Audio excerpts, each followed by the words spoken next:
Kai buvau vaikas, turėjau vieną iš tų Airhogs lėktuvėlių, kurį varė mažas plastikinis variklis. Šis variklis kaip kūrą naudojo suslėgtą orą. Prisimenu, kaip su maža pridėta pompa pripūsdavau jį iki aukšto slėgio, tada mesdavau į dangų ir daugiau jo niekada nebemačiau. Nuo to laiko norėjau pasigaminti savo versiją, tik šiek tiek didesnę. Šį vaizdo įrašą remia Opera. Taigi pradėjau spausdinti trimačiu spausdintuvu lengvas aeroprofilio nerviūras iš ABS plastiko, kurios sudarys vidinę sparno struktūrą. Galėjau naudoti ir kitas medžiagas, tokias kaip balza, mediena ar anglies pluoštas, tačiau jas sunkiau apdirbti ir jos nesutaupytų daug svorio, nes šios briaunos yra labai plomos. Priklijuotas prie anglies pluošto lonžerono, priekinėje briaunoje priklijavau anglies strypą, o galinėje anglies juostelę. Kadangi sparnas bus dengiamas lengva plėvele, šie elementai padės išlaikyti sparno profilį. Kadangi dar niekada nesu dengęs sparno tokiu būdu, greitai perskaičiau instrukcijas. Ši medžiaga yra labai plona ir trapi, todėl lengvai susilanksto, tačiau jos apatinėje pusėje yra karščiu aktyvuojami klijai, kuriuos galima prilipdyti prie sparno konstrukcijos lygintuvų. Dėl šios priežasties jie ir spausdinami iš ABS, nes ši medžiaga turi aukštą lydimosi temperatūrą. Kai plėvelė bus prilipdyta prie nerviūrų lygintuvų, trumpas karšto oro srautas iš karšto oro pistoleto sutrauks plėvelę ir sukurs lygią sparno dangą. Tačiau yra tam tikrų problemų. Pirmoji, sparno gale esančios nerviros linksta į vidų dėl įtempimo, kurį sukelia danga. Ši įtampa taip pat sukelia tai, kad tarp sparno nerviūrų profilis susitraukia, todėl sparno profilis tampa nevienodas per visą ilgį. Be to, galbūt per ilgai laikiau karšto oro pistoletą vienoje vietoje, todėl danga pradėjo lydytis.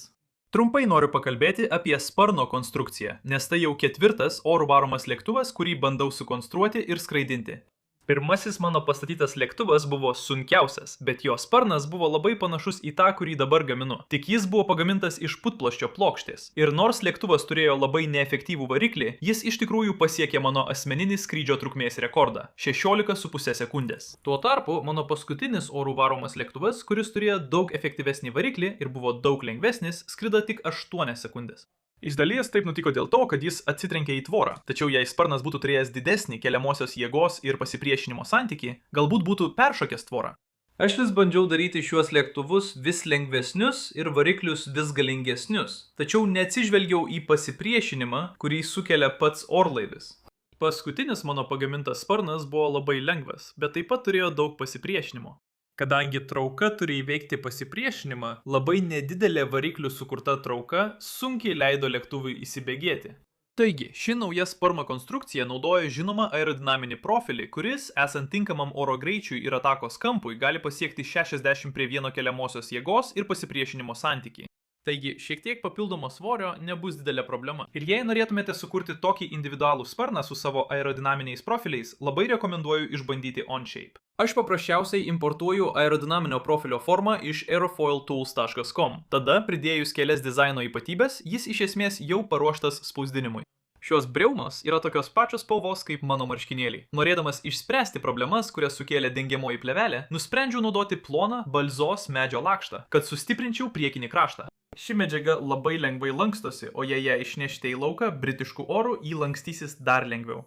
Taip lengvai, kad galėjau ją užlenkti aplink 3D spausdintuvu atspausdintą sparno formą ir prisekti vietoje, kol išdžius.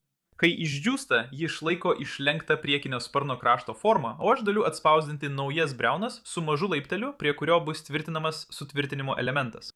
Tada nudažiau medį keliais ryškiai oranžinės spalvos dažų sluoksniais, kad atrodytų gražiai. O tai suteikė man papildomo laiko sukonstruoti naują sparno struktūrą. Šis naujas sparnas panašus į ankstesnįjį, bet turi daug plonesnės briaunas. Tikiuosi, kad sutvirtinimo juostelė suteiks papildomo tvirtumo, taip pat ploni anglies pluošto strypeliai neleis sparnų galams linkti į vidų.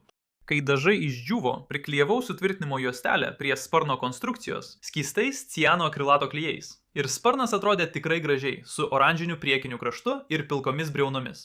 Tada galima uždėti apdailos plėvelę ir patikrinti, kaip atrodo aerodinaminis profilis. Jis atrodo daug geriau. Taip pat dėl plonesnių 3D spausdintų briaunų šis sparnas iš tikrųjų yra lengvesnis nei pirmasis, o iš dviejų tokių sparnų gaunamas 2 metrų sparnų mojis, kuris yra daugiau nei 3,5 karto didesnis nei Airhog lėktuvo.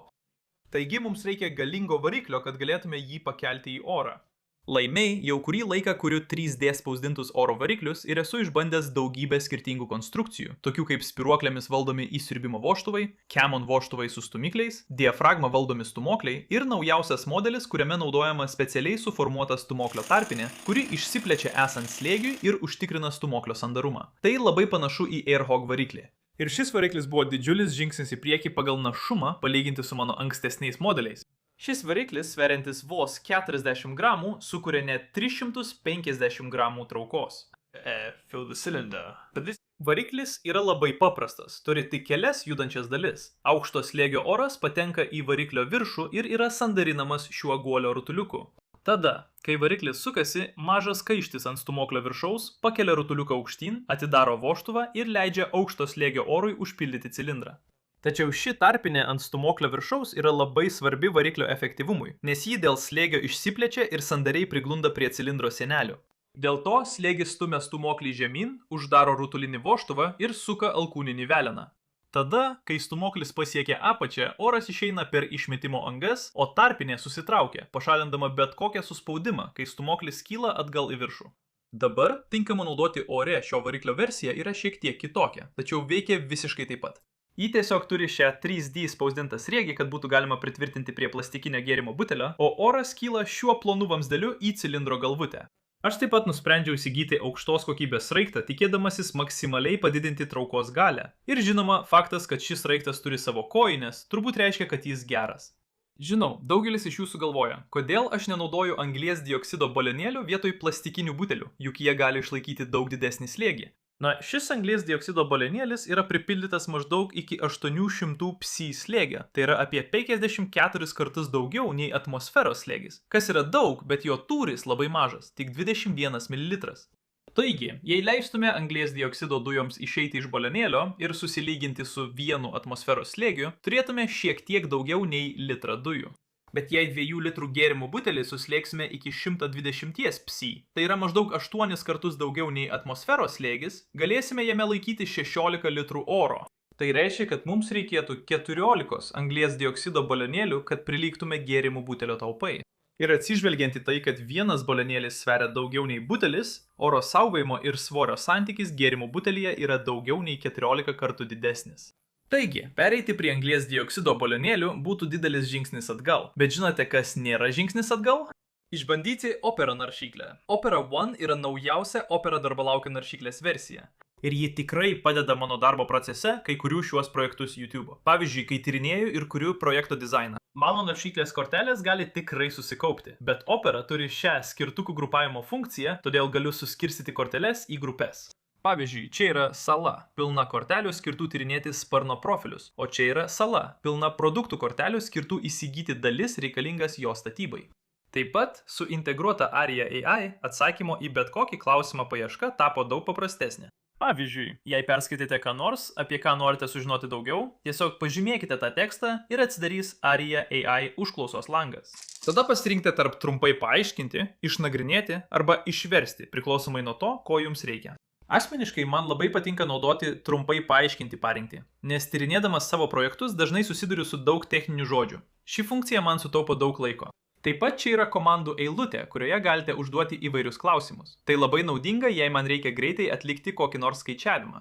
Taip pat yra daugybė kitų funkcijų, tokių kaip nemokamas integruotas VPN, reklamos blokatorius ir Messenger programėlės.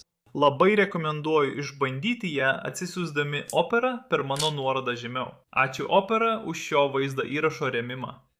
Norėdamas pailginti veikimo laiką, pritvirtinsiu 2 litrų talpos butelius dugnais vieną prie kito, naudodamas nailoninį varžtą. Tam reikia išgręžti butelių apačią, kuri yra storiausia dalis ir neturėtų labai sumažinti jų tvirtumo. Taip pat išskobti nailoninį varžtą. Tačiau, norėdamas sujungti butelius, turiu įdėti nailoninį varžtą į butelio vidų. Tam reikia nupjauti seną strėlės kotą ir pritvirtinti 3D spausdintuvu atspausdintą lizdą, kuris idealiai tinka varžtui ir vos telpa pro butelio kaklelį. Tai leidžia man tarp kiekvieno butelio įdėti didelę gumos tarpinę prieš prisukant ją nailoniniu veržle, o tai tikiuosi sukurs sandorų sujungimą. Bet prieš tikrinant, ar nėra nuotėkio, mums reikia būdo, kaip joje sukelti slėgį. Mano sugalvotas dizainas tai 3D spausdintuvu atspausdintas butelio kamštis su viduje esančiu mažu rutuliniu vožtuvu. O norėdamas pripildyti butelį oro, galiu naudoti šią žarną su pritvirtintu 3D spausdintuvu atspausdintu užraktu. Ši žarna puikiai praeina pro rutulinio vožtuvo sandarinimo žiedą, o užraktas užsifiksuoja ant varžtų nedideliu pasukimu. Kai lėktuvas pasiekia reikiamą slėgį, tiesiog pasuku užraktą, ištraukiu žarną ir rutuliukas turėtų užsandarinti orą viduje. Taigi pripildžiau butelius vandeniu, kad sumažinčiau potencialią energiją, jei kas nors nutiktų ne taip, ir pripumpavau juos iki 120 psi. Ir tiek nailoninis varžtas, tiek 3D spausdintas užpildymo dangtelis atlaikė be jokių nuotekių. Taigi, atėjo laikas konstruoti lėktuvo uodegą. Tam pasirinkau naudoti balzos medžio lakštus, bet šie 4 mm lakštai yra šiek tiek per stori, todėl užsisakiau 3 mm lakštus, kurie, patikėkite ar ne, buvo atsiųsti popierinėme maišelyje. Taigi, sumažinkime storesnių lakštų svorį išgręždami keletą skylių. Pirmiausia, su mažu grąžtu, tada su dideliu įleidžiamu grąžtu, kad sumažintume atplaišas, o galiausiai su 3D spausdintu grąžtu apvyniotu švitriniu popieriumi, kad skylės būtų gražios ir lygios. Tai sumažino svorį maždaug 20%, o po kelių dažų sluoksnių lakštą galima laminuoti dengiamąją plėvelę, kad oras nepatektų per skyles. Nes palikti daug didelių skylių išgręžtų lėktuvo uodegoje būtų prasta idėja. Tada pridėjau valdymo svirteles ir pritvirtinau valdymo paviršius lipnia juosta, nes ji yra lengva, lanksti ir gerai limpa prie dengiančios plėvelės. Dabar noriu, kad ši uodega būtų valdoma trosais, kad svoris nebūtų lėktuvo gale, todėl naudoju spiruoklinį plieninį vielą kaip sukimo spiruoklę valdymo paviršiuje. Tai lemia, kad spiruoklė nuolat spaudžia paviršių į vieną pusę, o tai turėtų nuolat išlaikyti valdymo trosus įtemptus.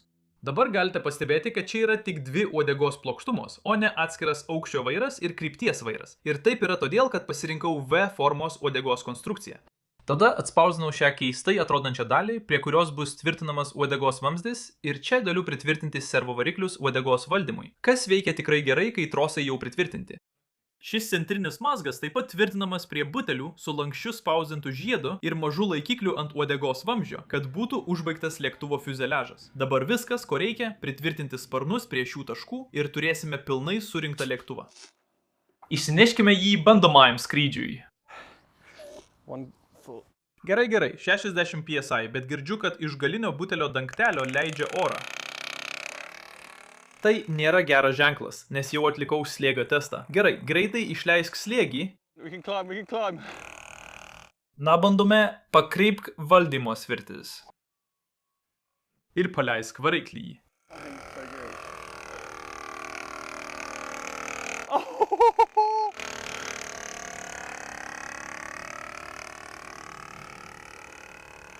Oh, that's so much better. Tai nuostabu. Oh, Ir ar galiu jį nutupdyti? going like really well. Tai suveikė. Atrodo, kad sraigtas nulūžo. Eikime apžiūrėti, gerai? Taigi, alkūninis velenas nulūžo. Bet tai tikrai ilgiausias mano kada nors pasiektas skrydis lėktuvu su oro pavara. Taigi dabar, kai rekordinis 3D spausdintų oro varomų lėktuvų skrydžio laikas padidėjo iki 31 sekundės, kreipiausi į Instagram ir paklausiau, kiek jūsų manimų jis skris. Ir dauguma jūsų pasirinko daugiau nei minutę. Taigi dar negaliu pasiduoti. Norėdamas pailginti skrydžio laiką, pataisiau dangtelio nuotėkį, jį atspausdinęs su didesne O formos tarpine. Ir jis buvo paruoštas dar vienam bandymui. And I stalled it. Oh no, I stalled it. Oh, we have to do another one. Oh, yeah. Ir 100. Pilna sėkmės. Prašau, veik kaip reikia. Previous flight, whilst tightening a bolt, I accidentally pierced. O, baterija iškrito.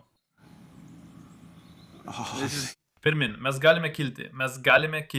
Fortunately, I had some spare bottles, so it was an easy fix. Pirmin. Type. Camera and bottle replacement. I forgot to do one last vital check, and that was whether I'd pushed the tail boom back into its mount properly, because this means the control cables are too short. O, dabar daug geriau. 3, 2, 1. Oh no! Viskas vis dar vyksta tikrai gerai. But after a quick depressurization, I was surprised. O dieve, tai veikia. Apart from this 3D printed, Bičiuliai, vis dar sekasi gerai. Jis vis dar ore. This wing here, which a little bit of packing tape, that'll fix that. So I fixed the wing Aš suprantu, ką turiu omenyje, Rola. Taip. hub, which I honestly reckon Bičiuliai, vis dar arti. Palauk, vėjas pučia iš dešinės, ar ne? Taigi... Jis pučia man iš nugaros. Gerai, bandau pasukti, jis artėja, leidžiasi. Baterija iškrito. Ar matai, kaip jį kabo šone? record again. Mostly because it really Ir įvedžiau jį į smuką. O ne, įvedžiau jį į smuką. Oi, mums reikia padaryti dar vieną. Kitam skrydžiui nusprendžiau pridėti mažą borto kamerą, bet dėl jaudulio po ankstesnio skrydžio, suverždamas varžtą, netyčia praduriau skylę butelyje. Matoj toj? Tai šnypšė, tiesiog šnypšė pro tą skylę. Laimiai turėjau atsarginių butelių, tad tai buvo lengvai pataisoma, nors per visą šį laiką, kai montavau borto kamerą ir keičiau butelį, pamiršau atlikti vieną paskutinį svarbų patikrinimą. Ar tinkamai įsastačiau uodegos strėlę atgal į jos tvirtinimą. Nes tai reiškia, kad valdymo trosai yra per trumpi, todėl aukščio vairas būna per daug užtrimuotas aukštyn. 3, 2, 1. O, ne. Tai gali atrodyti kaip šio lėktuvo pabaiga, tačiau greitai išleidus slėgį buvau nustebintas pamatęs, kaip mažai žalos buvo padaryta. Vienintelė žala, išskyrus šią trimačių spausdintuvų spausdintą dalį čia, kiek matau, šis sparnas yra tvarkingas, tik šis sparnas čia, kurį sutaisys truputis pakavimo juostos. Taigi, sparną pataišiau nedideliu lipnios juostos lopu ir atspausdinau naują centrinį mazgą, kuris, tiesą sakant, manau, išgelbėjo lėktuvą, kai jis lūžo ir jau kitą dieną jis vėl kilo į orą.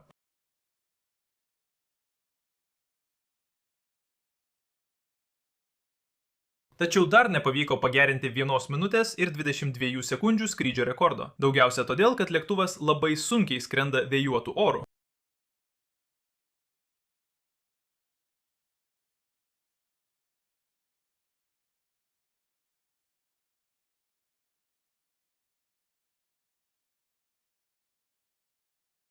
Oras yra gerokai per vėjuotas. Esu turėjęs keletą skrydžių trunkančių daugiau nei minutę, bet manau, kad reikia sumažinti svorį, kad priartėčiau prie 2 minučių ribos. Net jei pavyktų sumažinti bendro lėktuvo svorį maždaug 10%, to pakaktų pridėti dar vieną butelį, o tai padėtų prailginti skrydžio laiką. Ačiū, kad žiūrėjote.